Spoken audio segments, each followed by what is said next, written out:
As winter begins to take hold in the Great Plains, I want to take a moment to speak to you about the protests surrounding the Dakota Access Pipeline and about the Justice Department's ongoing commitment to supporting local law enforcement, to defending constitutionally guaranteed speech, and to maintaining strong and vibrant relationships with American Indians and Alaska Natives. For the last several months, the Department of Justice has been monitoring the situation in North Dakota closely, and we remain in close communication with law enforcement officials, tribal representatives, and protesters in an effort to reduce tensions and foster dialogue. We continue to support the protesters' constitutional right to free speech, and we expect everyone involved to exercise restraint, to refrain from violence, and to express their views peacefully.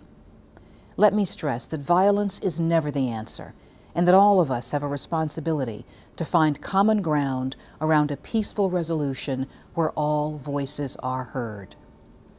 Our first concern is the safety of everyone in the area, law enforcement officers, residents, and protesters alike. To that end, the Department of Justice has offered community policing resources to local law enforcement in North Dakota, and we've made strenuous efforts to open lines of communication and dialogue between law enforcement, tribal leaders, and protesters. This includes the active engagement of the Office of Community-Oriented Policing Services, or COPS office, and the deployment of conciliators from the Community Relations Service to North Dakota. Those efforts will continue in the days ahead.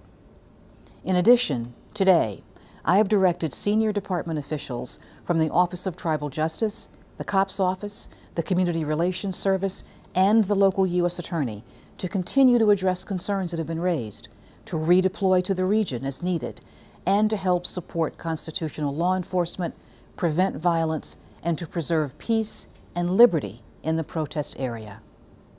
We recognize the strong feelings that exist about the Dakota Access Pipeline, feelings that in many instances arise from the complicated and painful history between the federal government and American Indians.